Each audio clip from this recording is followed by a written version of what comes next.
Okay, so for this project, this is the Google Docs version of how you can go about this. This is the boring block of text that I was working with in my other video. I'm going to just show you what my setup looks like. When I am working on a project, what I like to do is I like to have the rubric. I like to take the rubric and I like to have it out and ready to go.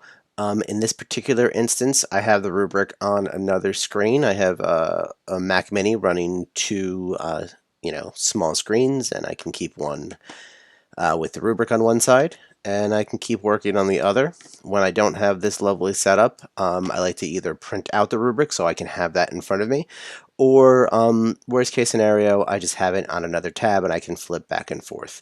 You can also squeeze the rubric and your work, on half a screen, but unless you have a nice wide screen, I find I don't have enough real estate to think when I have two things next to each other in that smaller space. In any event, I am not going to do much to actually read these letters because the content of the letters themselves are not super relevant.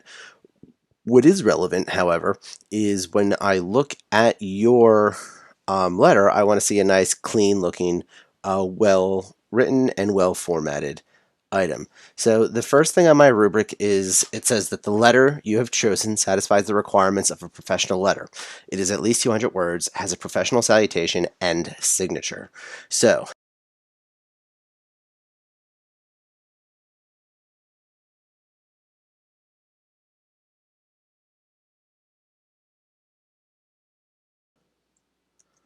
I'm going to take that and I'm going to go to QR code generator and just do a little Google search. And let's see. I think I like this one, the QR code generator. Yep. And I can paste that link, save that, save, and now I can go back to my boring block of text and I can drop that right in there. Now this looks atrocious. So what I'm going to do is change the text wrapping and then make this nice and small.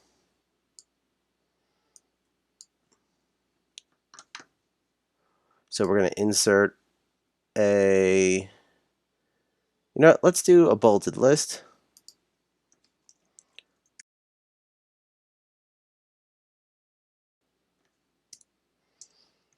All right, so now just from a couple of things, I'm looking back at my rubric now. The letter you've chosen satisfies the requirements of professional letter. It's at least 200 words. Check. Has a professional salutation and signature. Yes, yes.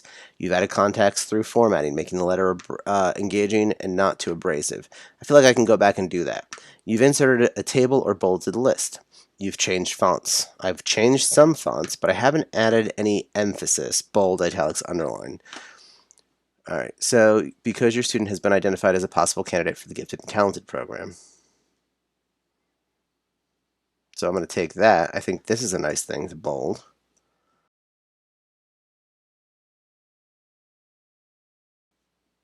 And then I'm going to change the colors a little bit here. You know what? That's ugly. That's too much of a good thing. All right. Now, you guys get the feel for how you can do a lot of this stuff. The last thing I want to do, though, for demonstration purposes, is double click up here and show you how to insert a header. So I'm inserting a header, and I'm going to go to insert image.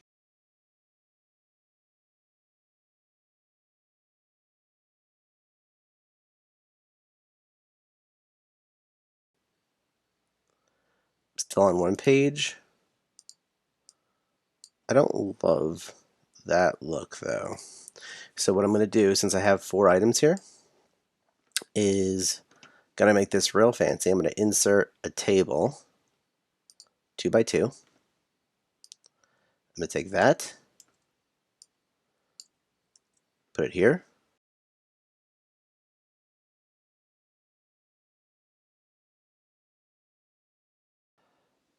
If I highlight the whole table like that,